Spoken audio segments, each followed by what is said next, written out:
14 forks stopped midair when my 7-year-old blessed Mom's new friend. The Weston dining room smelled like sage stuffing and cinnamon candles. 14 relatives arranged around Patricia's good china, the white tablecloth she only brought out for holidays and funerals. My wife squeezed my hand under the table as our son Tommy raised his small palms. "I want to say grace," he'd announced, and everyone smiled like it was the sweetest thing they'd ever seen. Aunt Linda aimed her phone to record. Tommy bowed his head. We followed. "Dear God, thank you for this food. Thank you for Grandma and Grandpa. Thank you for Daddy, who works really hard." Claire's fingers tightened on mine. "And thank you for Mom's new friend, Mr. Jake, who visits when Daddy's at work and makes Mom laugh really loud upstairs. Amen." The silence hit like a truck through a guardrail. Then, one sound, metal on ceramic. Patricia Weston's fork hitting her plate. Tommy opened his eyes, smiled, and reached for a dinner roll. Golden crust, still warm from the oven, his small fingers closed around it like nothing had happened, because for him, nothing had. I looked at Claire. Her face cycled through colors I'd never seen on her before. White, then red, then something worse. Something that looked like surrender. My hand was still holding Tommy's from the prayer. I realized my knuckles had gone white. I was squeezing too hard. I made myself let go. 14 adults. Complete silence. And my 7-year-old son, reaching for butter, asking, "Can someone pass the breadbasket?" 43 seconds. That's how long 14 adults pretended a 7-year-old hadn't just detonated a grenade made of truth. I counted. Couldn't help it. The clock on Patricia's mantle, the one she inherited from her mother, the one she never let anyone touch, ticked loud enough to hear across the room. 43 seconds of forks not moving, of eyes not meeting, of my son chewing his dinner roll and looking around like he was waiting for someone to compliment his prayer. "Did I do something wrong?" Tommy asked. Richard Weston cleared his throat.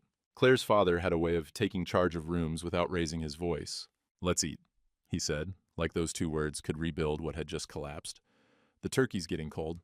No, and just like that, the family performed. Dishes passed. Green bean casserole made its way around the table. Aunt Linda set her phone face down like she could bury the recording she'd just made. Nobody looked at me. Nobody looked at Claire. I watched my wife's hands shake as she spooned mashed potatoes onto her plate. She wasn't going to eat them. I knew her tells after 11 years. The way she pushed food around when she was anxious. The way she held her breath when she was caught. She was holding her breath now. Tommy tugged my sleeve. "Daddy, why is everyone being quiet?" "Just hungry, buddy. Eat your dinner." "Okay." He stabbed a piece of turkey. "This is good, Grandma." Patricia Weston smiled at him. The kind of smile that doesn't reach the eyes. The kind of smile that's covering something else entirely. "Thank you, sweetheart." I made myself take a bite. Couldn't taste it. My mouth had gone dry, my throat tight. Somewhere in my chest, something had cracked open, and everything I thought I knew was leaking out. Jake, who visits when Daddy's at work, makes Mom laugh really loud upstairs. Upstairs. Our bedroom was upstairs. I set my fork down. Carefully. Didn't want to make a sound. 20 minutes later, Claire stood. "I should check on dessert." Code. I knew it was code. 11 years of marriage teaches you the language. Underneath the language. I waited 30 seconds, then followed. The kitchen door swung shut behind me. Claire stood at the counter, hands braced against the granite, head bowed. She didn't turn around when I came in. "Marcus, I don't." I held up a hand even though she couldn't see it. "Not here. Not a full conversation. Just tell me one thing." The refrigerator hummed. Somewhere in the dining room, I heard Tommy laugh at something his cousin said. Still laughing. Still a kid. "Is it still happening?" Claire turned. Her mascara had started to run. She'd been crying silently, facing the cabinets, and I hadn't even known. "I was going to tell you," she said. "That's not what I asked." "No." She met my eyes. "First time since the prayer. It's over. I swear to God, Marcus, it's over. It ended a month ago. I was going to tell you everything. I was going to—" "Don't swear to God." My voice came out quieter than I expected. Colder. "Not in front of me. Not right now." Through the door, Tommy's voice. "Can I have more pie?" Claire flinched like she'd been slapped. I watched her try to compose herself. Watched her fail. "How long?" I asked. "Marcus, how long?" She looked at the floor. 9 months. 9 months. Our son had been watching this for 9 months. Learning secrets. Being taught that some things Daddy doesn't need to know. "Who is he?" "Someone from work. It doesn't—" "Who is he, Claire?" "Jake Brennan." She said the name like it burned coming out. "He's a realtor at the firm. Marcus, please, can we talk about this at home? Can we just get through dinner? And I'm taking Tommy home." What?" "I'm taking our son and I'm leaving. You can stay here with your family and figure out what you're going to tell them. Or don't tell them anything. I don't care. But I'm not—" sitting at that table for another hour, pretending everything's fine. But Marcus, please. I was already pushing through the door. The dining room went quiet when I walked back in, like they'd been talking about us, which of course they had. Tommy, buddy, get your coat. My son looked up, confused. But there's pie.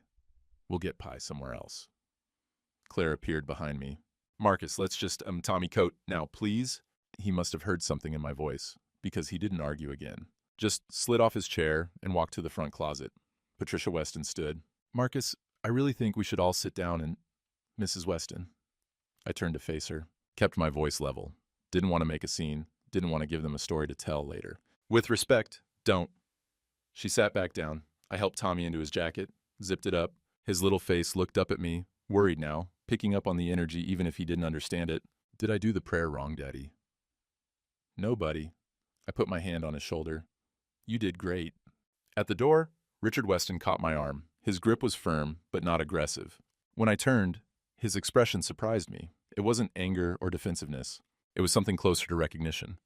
For what it's worth, he said quietly, I'm sorry. I looked at him, saw something in his eyes that I'd think about later, in the dark hours when sleep wouldn't come. Something that said he'd been on my side of a conversation like this before. Maybe not the same words, but the same wound. I didn't respond, just nodded once and walked out. November air hit my face, cold enough to sting. I buckled Tommy into his booster seat, walked around to the driver's side, sat down, gripped the steering wheel. In the rearview mirror, I could see Claire standing in the doorway of her parents' house, arms wrapped around herself, watching us leave. I started the truck. Daddy? Yeah, buddy. Why did we leave?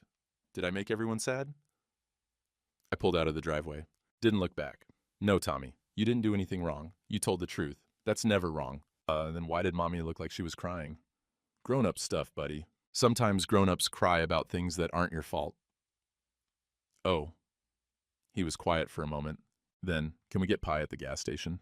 Despite everything, despite the fact that my whole life had just cracked down the middle, I almost laughed. Yeah, buddy. We can get pie at the gas station. No, the cherry kind? Whatever kind you want.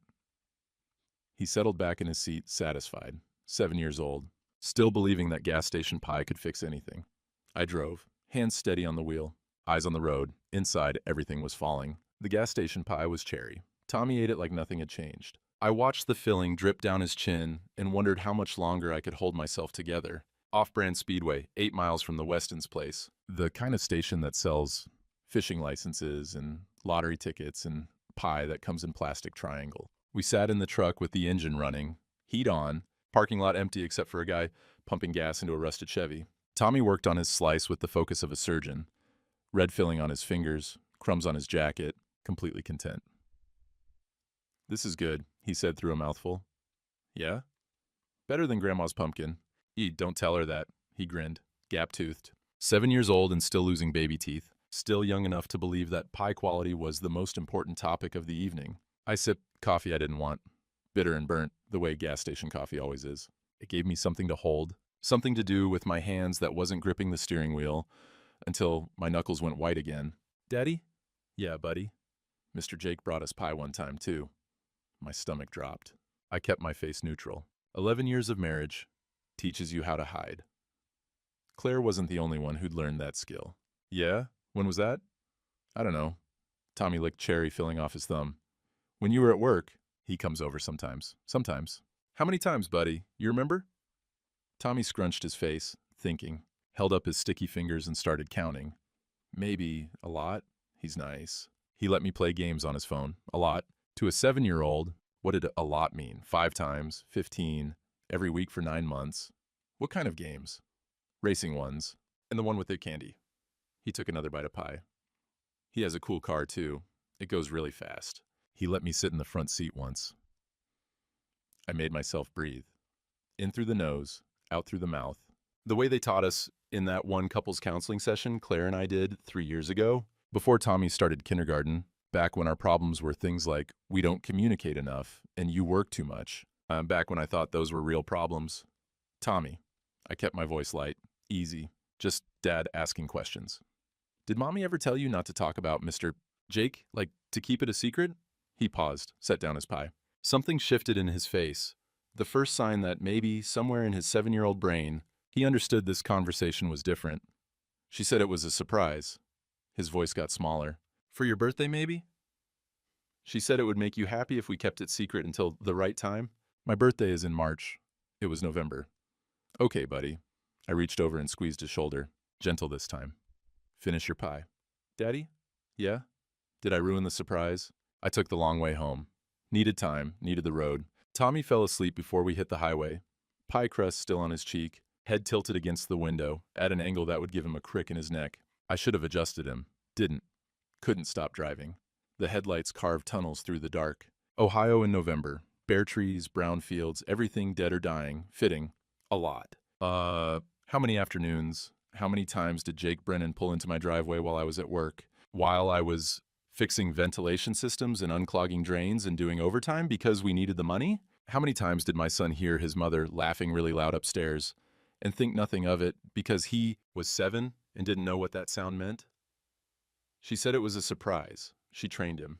That's what it was. Not on purpose, maybe, not maliciously, but she'd looked my son in the eye and taught him that some things Daddy doesn't need to know.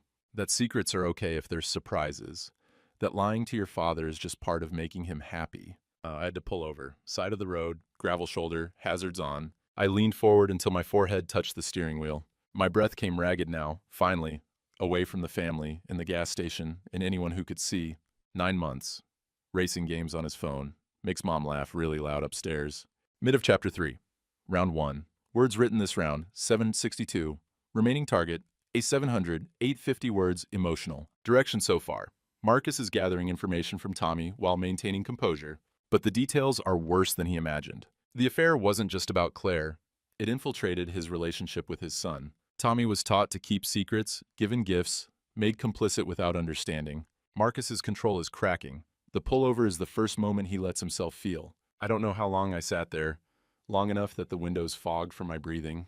Long enough that a semi blew past and rocked the truck on its suspension, and I didn't flinch. In the back seat, Tommy stirred, mumbled something, settled back into sleep.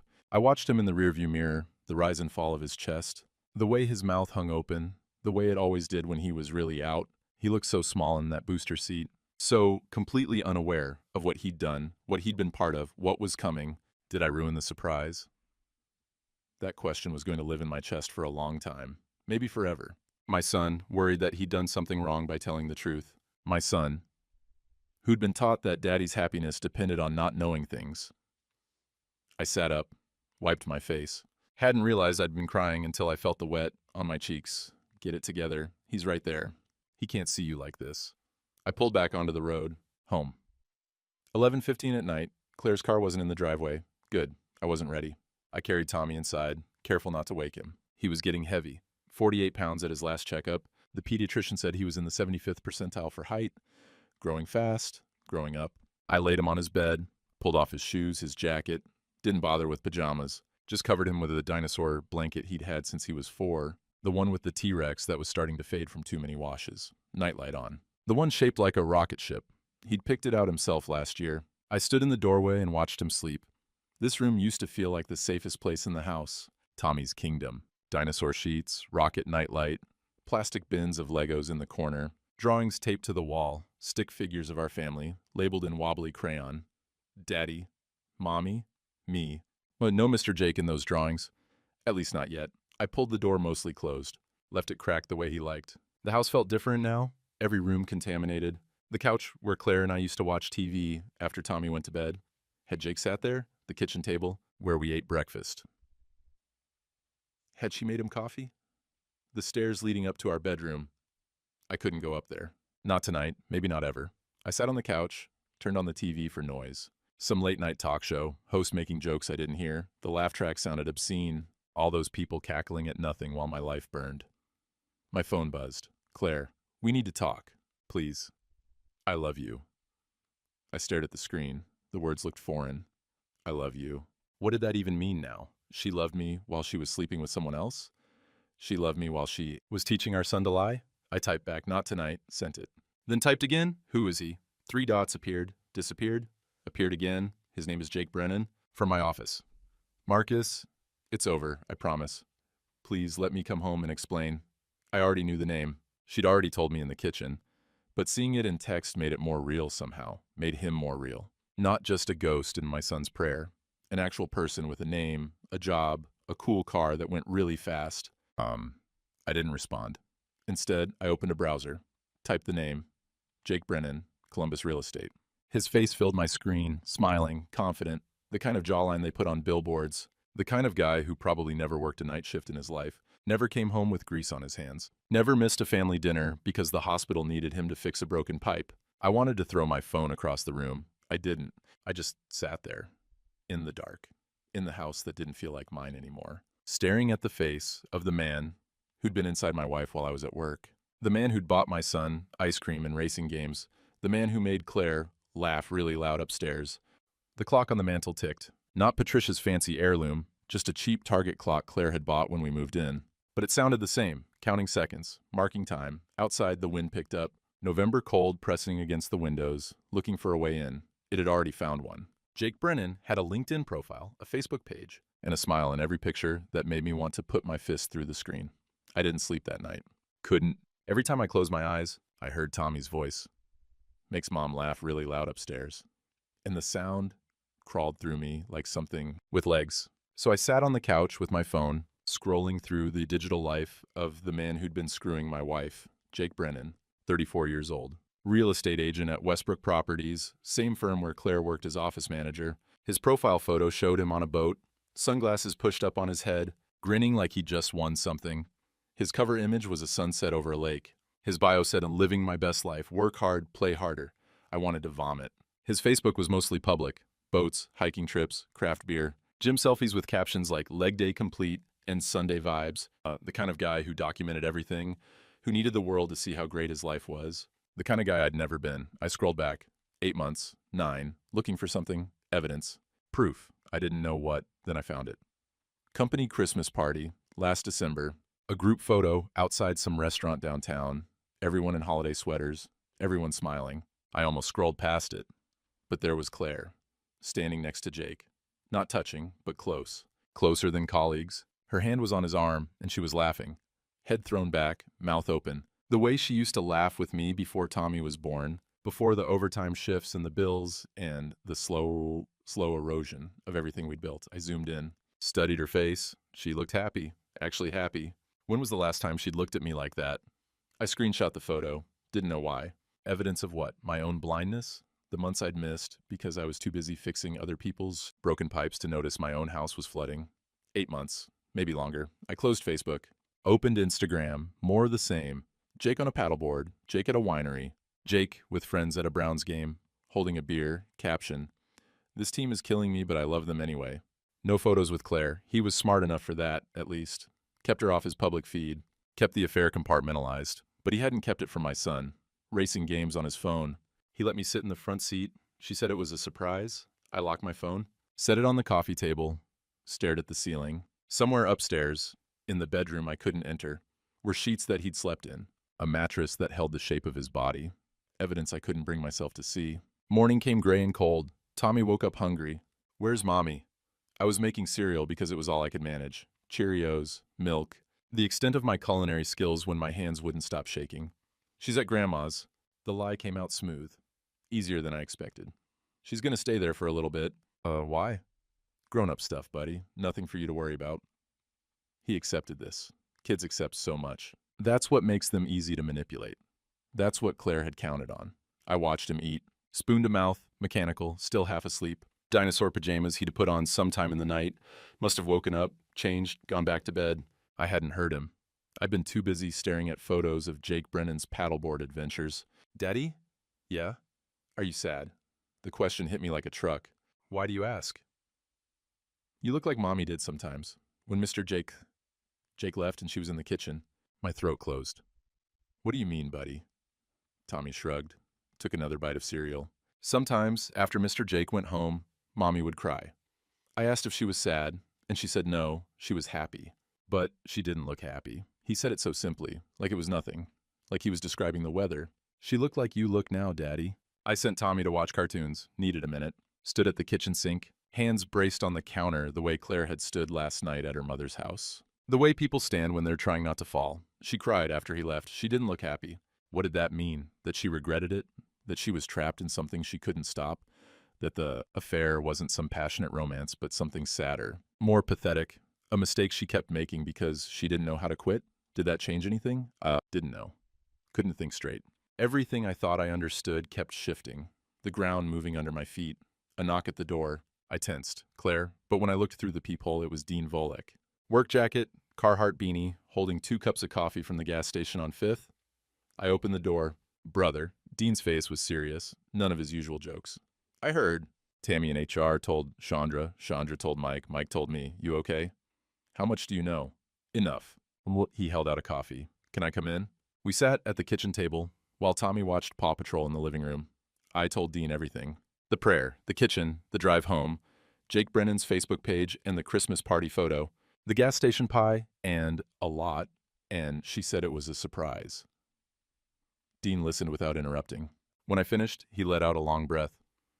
Jake Brennan, he said. I know the type. Smooth. Sells you something and makes you thank him for it. Probably tells every woman she's special while he's lining up the next one. You think there were others before Claire? Men like that? Dean shrugged. There's always others. Before, during, after. They don't stop because they feel bad. They stop because they get caught. I stared at my coffee. Hadn't touched it. What do I do? Dean's face shifted. Went from angry on my behalf to something more careful, more serious. Look, man, I've been where you're sitting. 5 years ago, Christina left me for her CrossFit trainer. You know the story. I nodded. Everyone at the hospital knew the story. Dean's divorce had been ugly. Lawyers, accusations, a fight outside the gym that ended with cops. You know what I did? He leaned forward. Everything wrong. Every single thing. I showed up at his gym, made a scene, threw a weight through his car window. Ended up with an assault charge that got pleaded down, but I'm still paying the fine. Dean, I'm not finished. He held up a hand.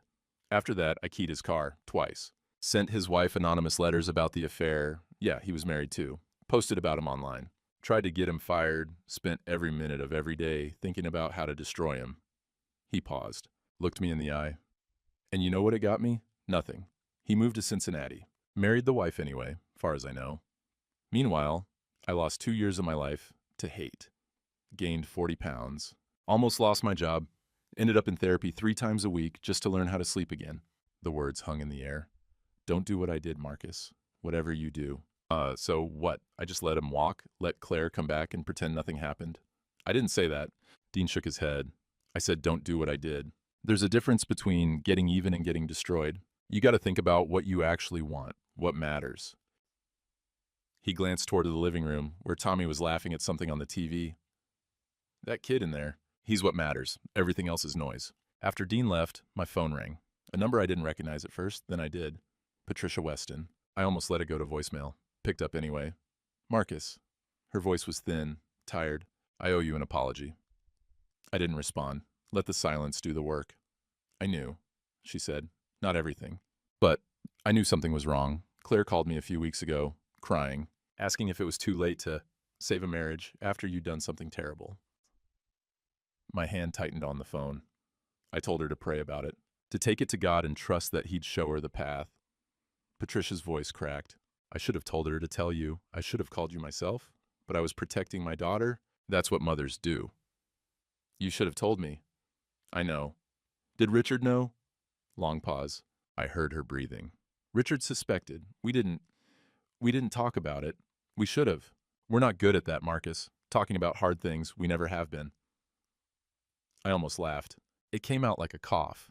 So everyone at that table already knew, and I was the only one surprised by my own son's prayer. Not everyone, just, she trailed off. Just the ones who should have said something, and we didn't. She started to cry. I didn't comfort her. I have to go, Mrs. Weston. Marcus, I'm so sorry. I hung up.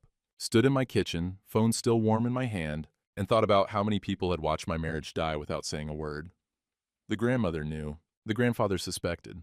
And nobody told me, because families protect their own, even when their own is the one doing the damage. Claire came home that night carrying apologies like groceries, arms full, dropping things, hoping I'd help her pick them up. I didn't. Tommy was with Dean. I'd called in a favor, asked him to take my son for pizza and a movie, something to keep him occupied while Claire and I had the conversation that couldn't wait any longer. Dean didn't ask questions, just said, I got you, brother, and picked Tommy up at 5. The house was quiet when Claire's headlights swept across the living room window. I sat on the couch, Same spot I'd been in all night, scrolling through Jake's photos, reading Patricia's text apologies, staring at the ceiling and trying to figure out what I was supposed to feel. The front door opened, closed. She stood in the entryway, coat still on, keys clutched in her hand like a lifeline. Her face was pale, no makeup, hair pulled back in a ponytail, the way she wore it on weekends when she wasn't trying to impress anyone. "Thank you," she said, "for letting me come home." I didn't answer, just looked at her. She set her purse down, took off her coat, moved toward the living room, like she was approaching something that might bite. "Can I sit?" "It's your house, too." She flinched at that. Sat in the armchair across from me, not on the couch, not next to me. Smart. She knew better. "Marcus." Ian, her voice was small. "Please, let me explain everything." "Go ahead." She took a breath, let it out slow. I watched her hands twist in her lap, the way they always did when she was nervous. 11 years. I knew her tells. I just hadn't been paying attention. "It started at the Christmas party," she said. "Last December, Jake had just joined the firm, and he was charming, funny. He paid attention to me, asked questions about my life, my day, what I was reading, what shows I liked, little things." She looked at me, waiting for something. I gave her nothing. "You were working so much. 60 hours a week, sometimes more. I'd put Tommy to bed and sit in this house alone, night after night, and I felt like I was disappearing, like I could vanish and nobody would notice until the laundry piled up. So it's my fault." "No." She shook her head quickly. "I'm not saying that. I'm not blaming you. I'm explaining. There's a difference." "Is there?" Her jaw tightened. "Yes, there is. What I did was wrong. I know that. I've known it from the first time I let him kiss me. I cried for 3 days after. I told myself it would never happen again. But it did.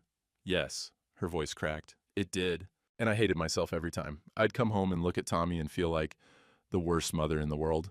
I'd see you come through that door, exhausted from work, and I'd think, he's doing everything right, and I'm destroying us. Then why didn't you stop?" She was crying now, quiet tears sliding down her cheeks. "I don't know. I tried. 3 months ago, I told Jake it was over. He showed up at the office with flowers, told me he loved me, said he'd wait as long as it took. I believed him. I was stupid enough to believe him. Did you love him?" The question hung in the air. She looked at her hands.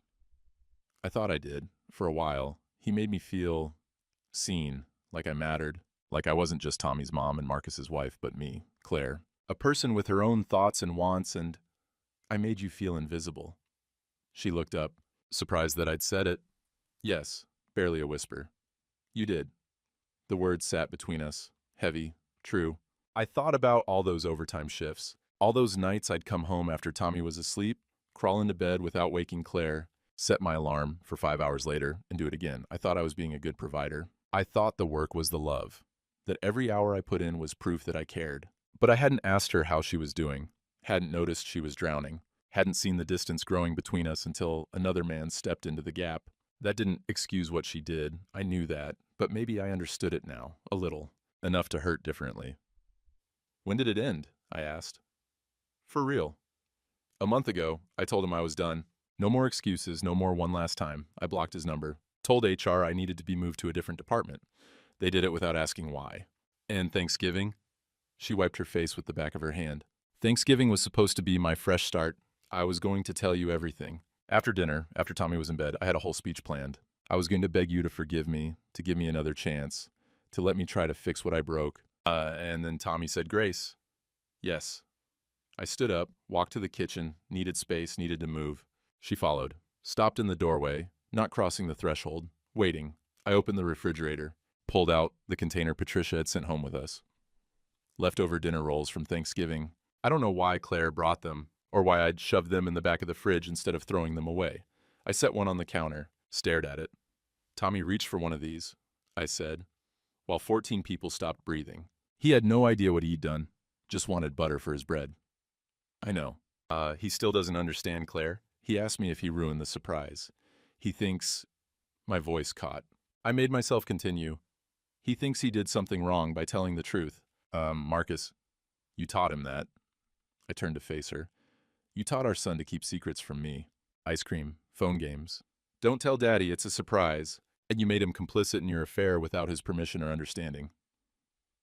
Her face crumbled. I didn't think of it that way. I was just trying to keep things separate. To protect who? The anger rose now, finally breaking through the numb. Not me, not Tommy. You were protecting yourself. You were protecting your little fantasy where you gotta have both.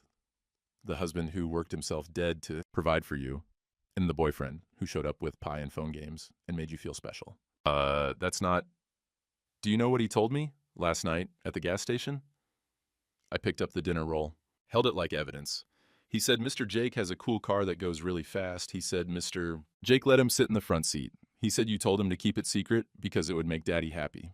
Claire was sobbing now, full, ugly sobs, shoulders shaking. And you know what else he said? I kept going, couldn't stop. He said you used to cry after Jake left. He said you looked sad, even though you told him you were happy. He's been watching us, Claire. Watching you cry, watching me work. Carrying all this weight that wasn't his to carry, and he's 7 years old. I set the roll down on the counter. Harder than I meant to. The thud echoed. Same weight as Patricia's fork hitting her plate, same finality. This is what innocence looks like. I pointed at it. A kid reaching for bread while his whole family falls apart, and he had no idea because you made him part of your lie. She tried to speak. Couldn't. Just stood there, arms wrapped around herself, tears streaming down her face. Part of me wanted to comfort her. 11 years of marriage, muscle memory. When Claire cried, I held her. That's what husbands did. But I wasn't sure what kind of husband I was anymore, or what kind she'd left me room to be. I need you to leave, I said. Marcus, please. Not forever. Just tonight, I can't look at you right now and think clearly. I can't figure out what I want while you're standing there crying, and I'm fighting the urge to make you feel better. She nodded, wiped her face, gathered herself with visible effort. Can I say one thing? I waited. I love you. Her voice was raw, wrecked. I made a terrible, terrible mistake. 100 terrible mistakes. But I love you. I never stopped loving you. Even when I was with him, Don't. I held up a hand. Don't tell me what you felt when you were with him. I can't hear that right now. She picked up her purse, her keys. At the door, she turned back. I'll be at my parents'. Call me when you're ready. Whenever that is, I'll wait. Claire, she paused. The answer to your question, the one you asked your mother, whether it's too late to save a marriage after you've done something terrible. I met her eyes. I don't know. I honestly don't know. But the fact that I found out from our son instead of from you, that's the part I can't get past. That's the part that might be unforgivable. She nodded, fresh tears on her cheeks. I know, she whispered. Then she was gone. I stood alone in my kitchen, the dinner roll still on the counter, the house silent, except for the hum of the refrigerator and the tick of the cheap Target clock on the wall. Outside, I heard her car start. Pull away. The headlights swept across the window, then disappeared. I picked up the dinner roll, looked at it for a long time, then I threw it in the trash. Tommy asked why Mommy wasn't at breakfast. I said she went to visit Grandma. He nodded like that made sense, and I realized I'd just learned how easy it is to lie to a child. 3 days since Thanksgiving, 3 days since the prayer, 3 days of Claire at her parents' house and me rattling around this place like a ghost who forgot how to leave. I made Tommy cereal again, Cheerios, the yellow box with the B. It was all I could manage. My hands still shook when I tried to do anything more complicated, and I'd burned toast twice already this week. The smoke alarm going off at 6 a.m.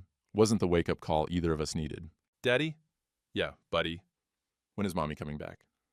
I poured milk into his bowl, focused on not spilling. Soon. She just needs some time with Grandma. Is Grandma sick? No, buddy. Just grown-up stuff. He accepted this, picked up his spoon, started eating. I watched him. The mechanical motion of spoon to mouth, the way his eyes were still heavy with sleep, the dinosaur pajamas he'd insisted on wearing 3 nights in a row because they were his favorites. He looked so normal, so untouched, but he wasn't untouched. I knew that now. He'd been watching us fall apart for months, seeing things he couldn't understand, carrying weight that wasn't his to carry, and I'd been too busy working to notice. Daddy? Yeah? You look tired? I almost laughed. I am tired, buddy. Maybe you should take a nap. That's what Mommy says when I'm cranky. Maybe I will. I wouldn't. Couldn't. Every time I closed my eyes, I saw Jake Brennan's boat photos. Claire's face at the Christmas party. Tommy reaching for a dinner roll, while 14 adults stopped breathing. But I smiled at my son and said, "Yeah, good idea, buddy. Eat your breakfast." The house felt wrong without Claire. Not wrong like I missed her. Wrong like a crime scene. Every room held evidence I couldn't stop cataloging. The living room couch. Had Jake sat there, watched TV with my son while I was at work? The coffee table, with Tommy's crayon drawings, had Jake seen those, commented on them, played the role of interested adult while planning his next visit upstairs? The kitchen was the worst, Claire's domain. Her coffee mug still in the sink from Thanksgiving morning, lipstick stain on the rim. Her grocery list on the fridge, milk, bread, Tommy's vitamins, wine. The wine was new. She'd started drinking more in the past year. I'd noticed but hadn't asked why. Should have asked. I cleaned the kitchen because I didn't know what else to do. Scrubbed the counters. Emptied the dishwasher. Threw out leftovers that had gone bad. Mechanical work. The kind of thing I did at the hospital when I needed to stop thinking. Just let my hands move, while my brain went somewhere else. It didn't work. My brain stayed right here, in this house, with all its contaminated rooms and unanswered questions. I couldn't go upstairs. Our bedroom was up there. The bed where Claire and I had slept for 8 years, where we'd conceived Tommy, where I'd held her after her miscarriage 5 years ago, where she'd held me after my mother's funeral. The bed where Jake Brennan had made her laugh really loud. I hadn't been up there since Wednesday. I'd been sleeping on the couch, showering in the downstairs bathroom, wearing clothes I grabbed from the laundry room. Tommy hadn't noticed. Kids don't notice things like that. Or maybe they do, and they just don't say anything. Maybe that's what he'd learned from watching us. Dean came over after Tommy went to school, Friday morning. I'd called in sick to work, first time in 3 years, told them I had a family emergency. Wasn't a lie. Dean brought coffee again. Same gas station, same cups. He was wearing his work jacket, Carhartt beanie, looking like he'd just come off a shift. "You look like hell," he said. "Thanks. I mean it. When's the last time you slept?" "I sleep. On the couch, fully dressed, with the TV on, so you don't have to hear the quiet. That's not sleeping. That's surviving." I didn't argue. He wasn't wrong. We sat at the kitchen table. Same spots as before. He sipped his coffee, watching me over the rim. "She come back yet?" "No. I told her I needed space." "Well, how much space?" "I don't know." I rubbed my face. "I don't know anything right now. I keep going in circles. One minute, I'm so angry I want to drive to Jake's place and put my fist through his face. Next minute, I'm thinking about what she said, how I made her feel invisible, and I wonder if this is my fault too." Dean set his cup down, looked at me hard. "Can I say something you're really not going to want to hear? Do I have a choice?" "No." He leaned forward. "You've been working 60-hour weeks for how long? 3 years? 4? The hospital needed warm bodies. They didn't need you specifically. They needed someone to fix pipes and change filters and mop up messes. You chose to be that guy because it made you feel, what? Valuable? Needed? Like you were doing something important?" My jaw tightened. "I was providing for my family." "You were hiding from your family." Dean's voice wasn't angry, just honest. The worst kind of honest. "I know, because I did the same thing before Christina left. I worked doubles, triples, anything to avoid coming home to a house that felt empty, even when she was in it. I told myself I was being responsible. Turns out I was just being a coward. That's not..." "Let me finish." And he held up a hand. "I'm not saying what Claire did was right. It wasn't. She made a choice, and it was the wrong choice, and she's got to live with that. But Marcus, you weren't there. You were providing, sure, but you weren't there. And that's on you." The words hit like a punch to the chest. "So this is my fault?" "No, this is her fault. The affair, the lies, the using Tommy to cover her tracks, that's all on her. But marriage doesn't work like that. It's not all or nothing, black or white. You both let something die. She just put a knife in it first." I didn't respond. Couldn't. Dean let the silence sit. He was good at that, letting people come to their own conclusions instead of forcing them there. "I'm not trying to beat you up," he said finally. "I'm trying to keep you from making the same mistakes I made. The revenge, the anger, the obsessing over the other guy, none of that helped me. It just made me feel righteous while everything else burned. What am I supposed to do? Forgive her? Pretend it didn't happen?" I didn't say that either. Dean shook his head. "I'm saying you got to figure out what actually matters. And I think," he glanced toward the stairs, "I think it's not up there. It's in that room down the hall with the dinosaur sheets. Tommy's room. The only room in this house that still felt clean. He needs a dad right now," Dean continued. "A present one. Whatever you decide about Claire, whatever happens with the marriage, that kid needs you to show up. Not working overtime, not spiraling about Jake. Here, now." He finished his coffee, stood up. "I got to get to the hospital, but you call me if you need anything, okay? Day or night, I mean it." "Dean." He paused at the door. "Thanks," he nodded. "Don't do what I did, brother." Then he was gone. That afternoon, I picked Tommy up from school. He climbed into the truck, backpack too big for his small frame, and immediately started talking about his day. Mrs. Patterson taught them about pilgrims. There was pizza for lunch. His friend Marcus, not you, Daddy, the other Marcus, had pushed him on the swings. Normal kid stuff. The background music of a childhood still intact. But when we got home and I was making him a snack, apple slices, peanut butter, the only other thing I could manage besides cereal, he got quiet. Daddy? Yeah, buddy? Did Mr. Jake go away because of my prayer? I stopped cutting, set down the knife. What do you mean? Tommy picked at the edge of the table, not looking at me. He used to come over a lot, but he didn't come this week, and Mommy's at Grandma's, and everyone's sad. He finally looked up. Did I do something bad? I crossed the kitchen, knelt down so I was at his level, eye to eye. Tommy, look at me. He did. His eyes were wet. He was trying not to cry.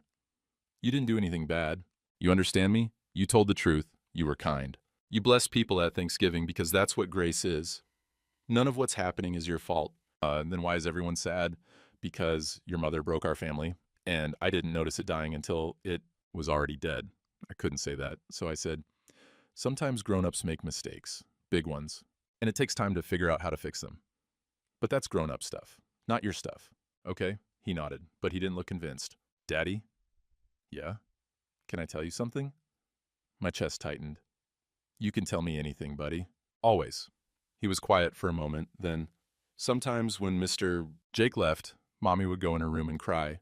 I could hear her through the door, and one time I went in and asked if she was okay, and she hugged me really tight and said she was sorry. I'm sorry. Sorry for what? I don't know. She just kept saying it. I'm sorry, I'm sorry, I'm sorry. And then she made me promise not to tell you because she didn't want you to worry. Another secret. Another thing my son had been carrying. Did she say anything else? Tommy thought about it. She said she wished she could go back in time and do things different. I asked if she meant like a time machine. She laughed, but it wasn't a real laugh. I pulled him into my arms, held him tight. He smelled like school, crayons and cafeteria and the vague sweat of a kid who'd been running at recess. Thank you for telling me that, buddy. Am I in trouble? No, never. You did the right thing. I held him until he squirmed, then let go. Gave him his apple slices, watched him eat. He'd been watching his mother cry for months, hearing her apologize through bedroom doors, carrying her guilt like a backpack. He didn't know how to take off. And I hadn't known, because I wasn't here. That night, after Tommy was asleep, I sat on the couch in the dark. My phone was in my hand. Jake Brennan's address on the screen. 1847 Willow Creek Drive, a condo complex on the nice side of town. I'd looked it up 3 days ago. Hadn't done anything with the information. I could go there, right now. Knock on his door, look him in the eye, make him understand what he'd done to my family. Dean's voice in my head, don't do what I did. My father's voice, barely remembered. A real man handles his business. But what was my business now? Revenge? Making Jake hurt the way I hurt? Or the 7-year-old down the hall who needed a father who stayed?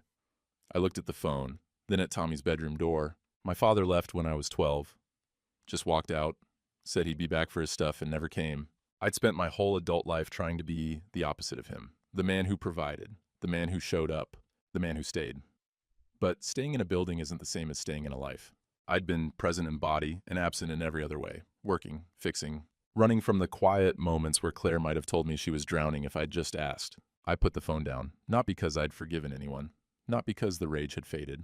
Because Tommy couldn't afford to lose both parents to this, one to an affair, one to revenge. He needed at least one of us to stay, for real this time. I spent Saturday at the hospital fixing a broken ventilation system while my own marriage suffocated 3 miles away. Couldn't stay in the house. Couldn't sit on that couch another hour, staring at walls that held secrets I hadn't known to look for. So I called my supervisor, told him I was feeling better, asked if they needed anyone for the weekend shift. They always needed someone for the weekend shift. Tommy was at Dean's place, another favor, another debt I'd owe him. Dean didn't ask why I needed to work. He knew. Some men drink when their lives fall apart. Some men fight. I fix things. Pipes, filters, ventilation systems, anything that has a problem I can solve with my hands. The hospital basement was quiet on Saturdays, just me and the machines. Fluorescent lights humming overhead, the smell of industrial cleaner and recycled air. I'd spent more hours down here than I could count, more hours than I'd spent in my own living room, probably. More hours than I'd spent watching Tommy grow up. You were providing, but you weren't there. Dean's words followed me through the hallways, into the mechanical rooms, down the service corridors where nobody went except maintenance guys like me. I couldn't shake them. I couldn't argue with them either. I found the broken vent in the east wing, 3rd floor, The nurses had complained about cold air for a week, and nobody had gotten around to it. I opened my toolkit, pulled out my flashlight, and went to work. The problem was a disconnected duct. Simple fix, 10 minutes, maybe 15, the kind of job I could do in my sleep. But my hands wouldn't stop shaking. I sat back against the wall, closed my eyes. 9 months. Claire had been sleeping with Jake for 9 months. 270 days, give or take. How many of those days had I been here, in this basement, fixing other people's problems? How many nights had I come home after Tommy was asleep, crawled into bed without waking Claire, set my alarm for 5 hours later? I'd told myself I was being responsible, a good provider, the man my father never was. But my father left all at once. One day he was there, next day he was gone. Clean break. At least you knew where you stood. I'd left slowly, inch by inch, shift by shift, until one day I looked up and realized I'd become a ghost in my own house. A paycheck with legs, a body that occasionally showed up for dinner, and fell asleep on the couch during movies. You made me feel invisible, Claire had said. I wanted to be angry at that, wanted to throw it back at her. You made yourself invisible by sneaking around with another man. But the truth was more complicated. The truth usually is, I'd made her invisible first, not on purpose, not with malice, just with absence. Just with the slow erosion of attention that happens when you stop looking at someone, stop asking how their day was, stop noticing when they're drowning. She'd reached for someone who noticed, someone who asked questions, someone who was there. It didn't excuse what she did. Nothing excused what she did. But sitting in that hospital basement, hands still shaking, I couldn't pretend I was purely innocent anymore. I finished the vent repair, moved on to a clogged drain in the cafeteria, then a flickering light in the chapel, then a squeaky door in the pediatric wing. Work, work, work. The rhythm of it calmed me. Wrench, screwdriver, flashlight, problems with solutions, things that broke and could be fixed. Not like marriage, not like trust, not like the look on my son's face when he asked if he'd ruined the surprise. She said she was sorry. I don't know for what. Tommy's voice kept echoing in my head. That small, confused voice, carrying weight he shouldn't have known existed. He'd heard his mother crying through the bedroom door. He'd been told to keep secrets. He'd watched both his parents disappear, Claire into guilt, me into work. And he'd thought it was normal because he didn't know any different. What kind of father lets that happen? The kind who's never home to see it. My shift ended at 6.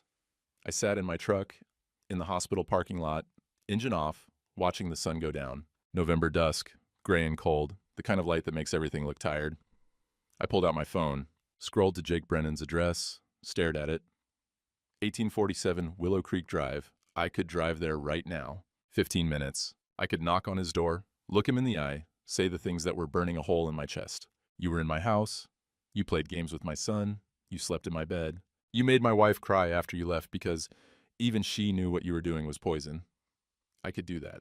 I had every right. But then what? Dean's face flashed in my mind. The way he looked when he talked about throwing a weight through the trainer's car window. The way he said I lost 2 years of my life to hate. My father's voice, too.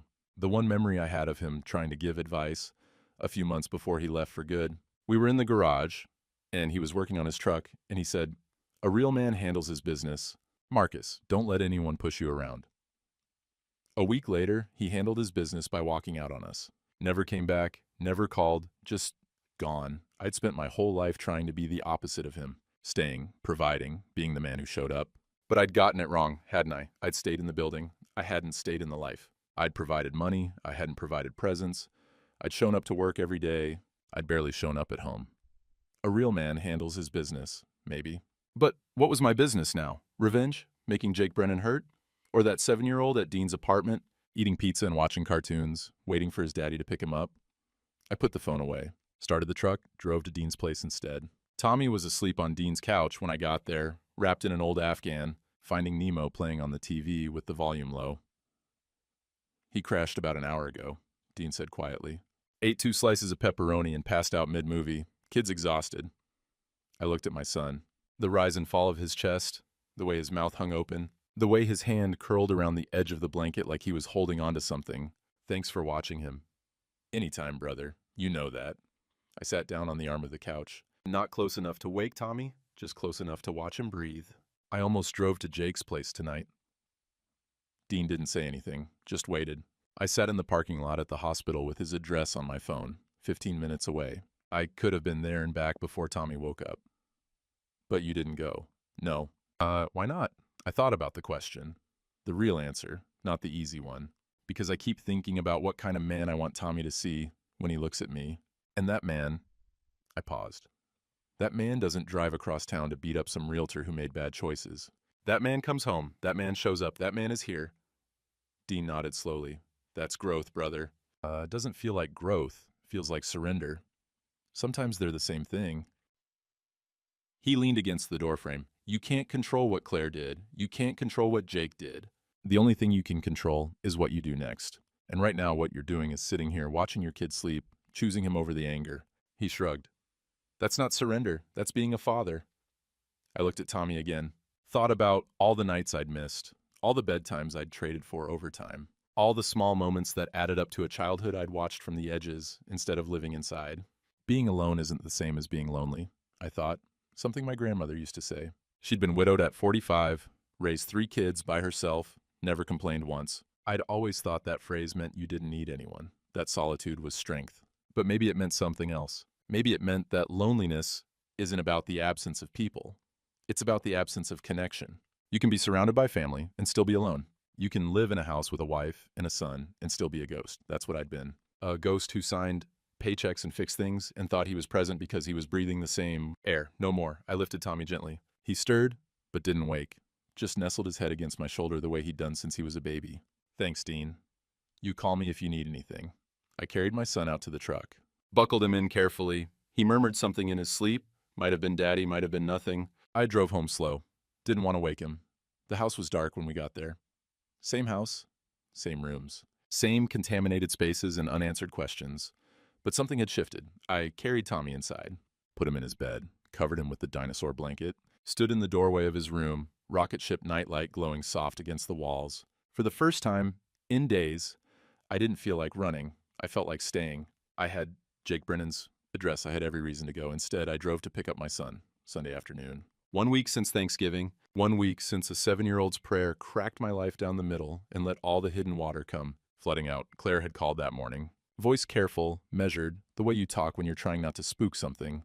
I want to see Tommy, she said. Please. It's been almost a week. I miss him so much it hurts to breathe.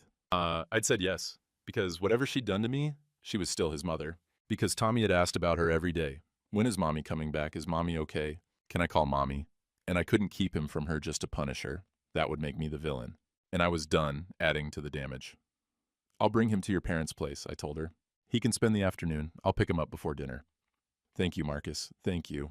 She'd started crying. I'd hung up before I could hear more. The drive to the Westons took me through the east side of town, past the Speedway where Tommy and I had eaten gas station pie, past the hospital where I'd spent half my adult life fixing other people's broken systems, past the turn for Willow Creek Drive.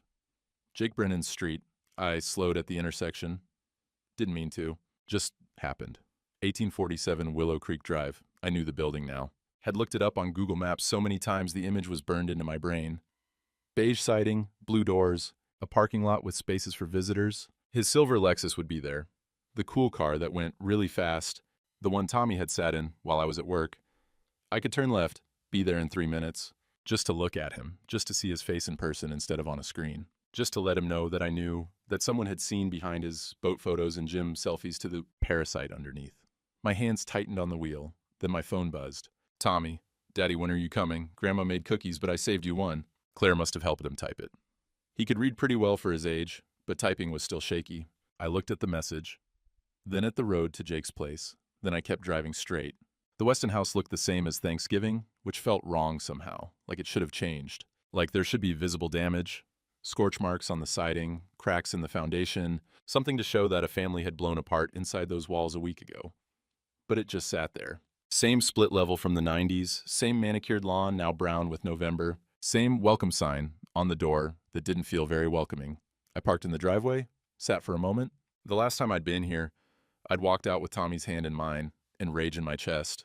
Patricia had tried to stop me. Richard had apologized. Claire had stood in the doorway, watching us leave. Now I was back, voluntarily, because my son needed to see his mother, and that mattered more than my comfort. This is what being a father looks like, I told myself. Not revenge, not punishment, just showing up for your kid, even when it hurts. I got out of the truck. The front door opened before I reached it. Tommy came flying out, nearly knocking me over with the force of his hug. Daddy, I caught him, held him tight. He smelled like sugar cookies and laundry detergent. Patricia's house, Patricia's routines. Hey, buddy, miss me? I made cookies with Grandma, and Mommy let me watch 2 movies. And I saved you a cookie, but then I accidentally ate it, so I saved you a different one. I laughed. Actually laughed. First time in a week, maybe. That's okay, buddy. I'll take the different one. It has sprinkles. Even better. Over Tommy's shoulder, I saw Claire in the doorway. She looked thin, pale, dark circles under her eyes that makeup couldn't quite hide. She'd been crying recently. I could tell from the puffiness around her eyelids, the slight redness at the edges. She looked terrible. She looked like I felt. Hi, she said quietly. Hi, Tommy wriggled out of my arms. Mommy, can I show Daddy my Lego thing? The one Grandpa helped me make? Claire nodded. It's on the kitchen table, sweetie. Be careful carrying it. Tommy ran inside. The door swung shut behind him, and then it was just us, standing on the porch, the November cold pressing in. Thank you, Claire said, for bringing him, for letting me see him. He's your son, too. I know, but you could have... She trailed off, swallowed. You could have made this harder. I thought about it. She flinched. I hadn't meant it to hurt, but it did anyway. Truth has a way of doing that. Marcus, She stopped, started again. I found a couples therapist, a good one. She specializes in situations like ours. If you're willing, if you think there's anything left to save. I looked at her. Really looked. This was Claire. The woman I'd married 11 years ago, back when we were young and stupid and convinced love was enough. The woman who'd laughed at my bad jokes, who'd held my hand during the ultrasound, when we first saw Tommy's heartbeat, who'd sat beside me at my mother's funeral and didn't say anything, just stayed. This was also Claire. The woman who'd slept with another man for 9 months, who'd taught our son to keep secrets, who'd brought that man into our home while I was at work, let him eat at our table, play games with our child, make her laugh really loud upstairs. Yet both of those women were standing in front of me. Both of them true. I don't know, I said. That's fair, her voice cracked. That's more than fair. I'm not saying no. I'm saying I don't know. There's a difference. She nodded, tears on her cheeks now. She wiped them away quickly, like she didn't deserve to cry in front of me. Maybe she didn't.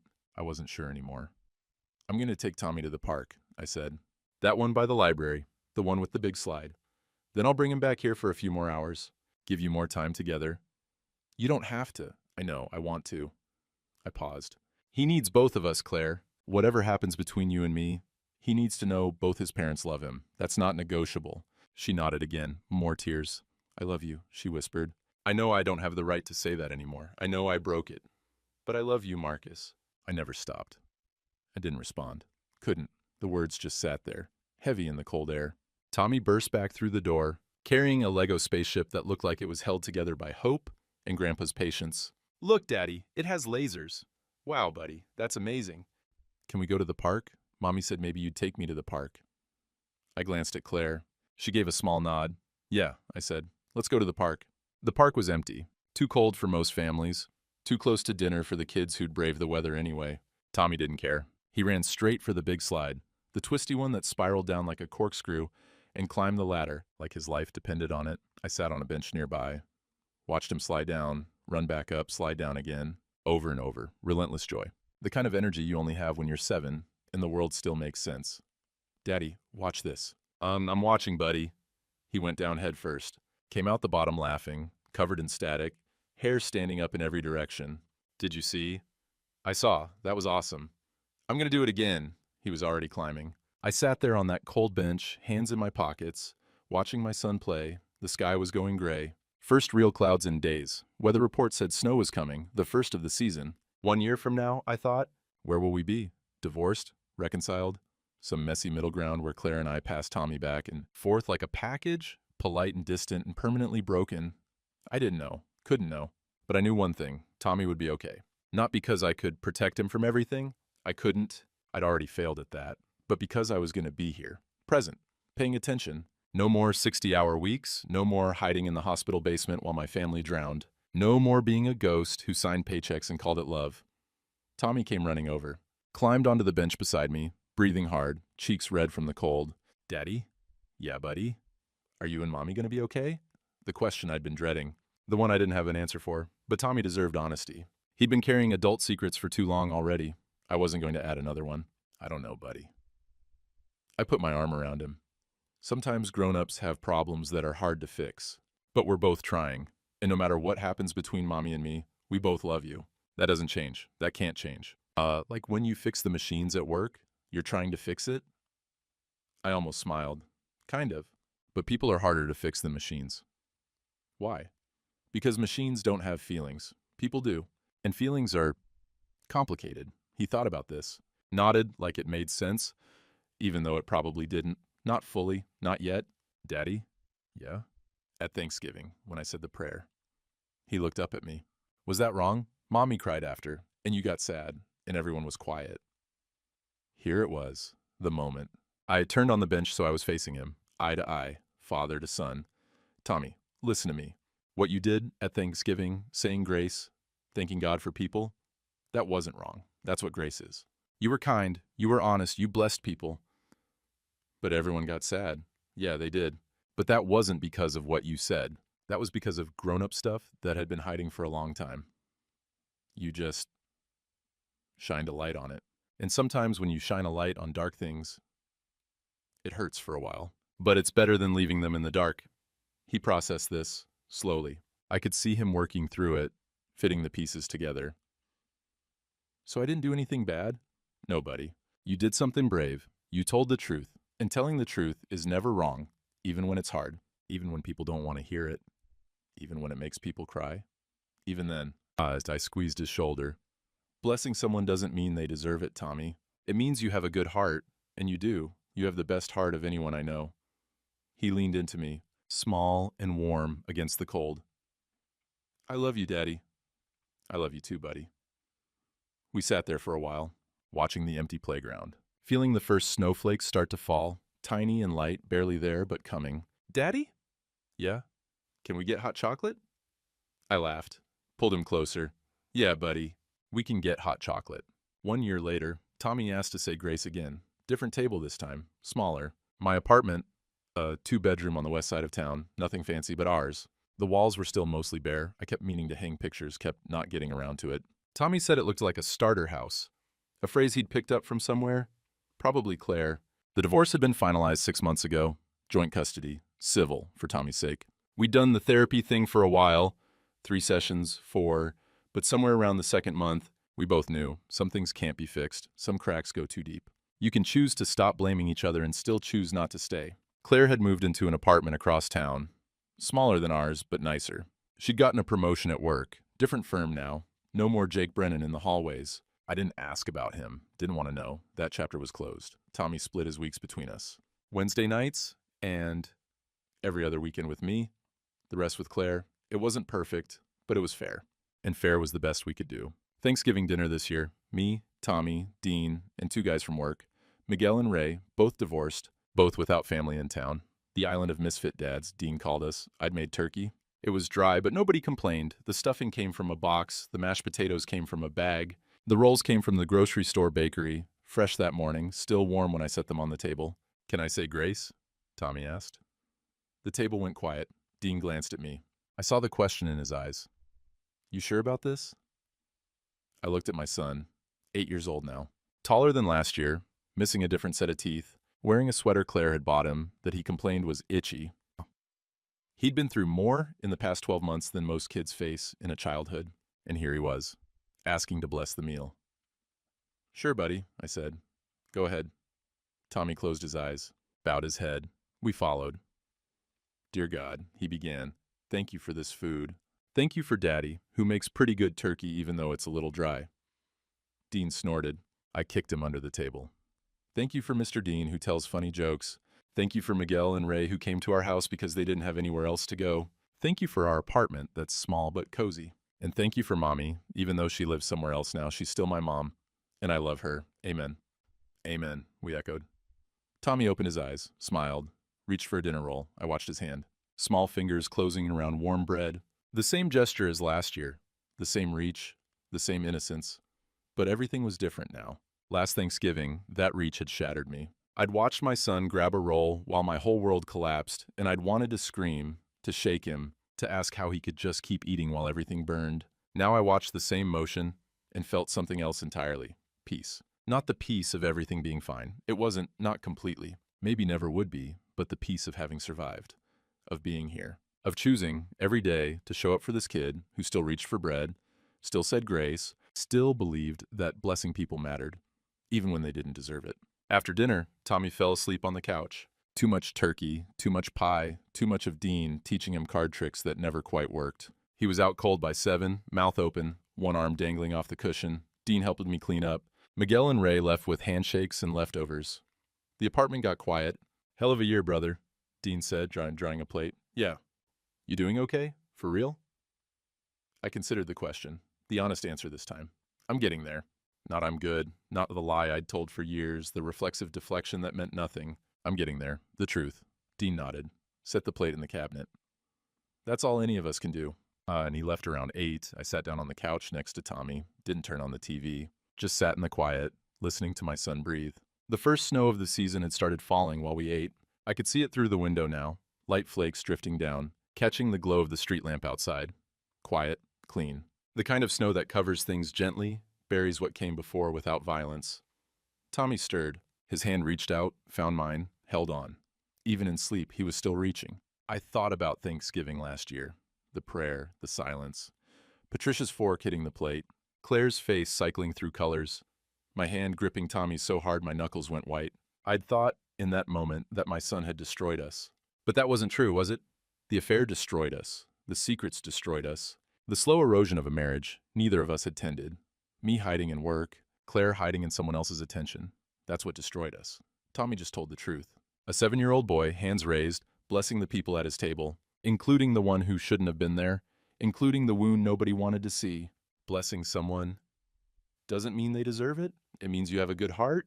And I told him that at the park a year ago. I'd meant it then. I meant it more now. My son had blessed what was broken. He'd named the thing we'd all been hiding from.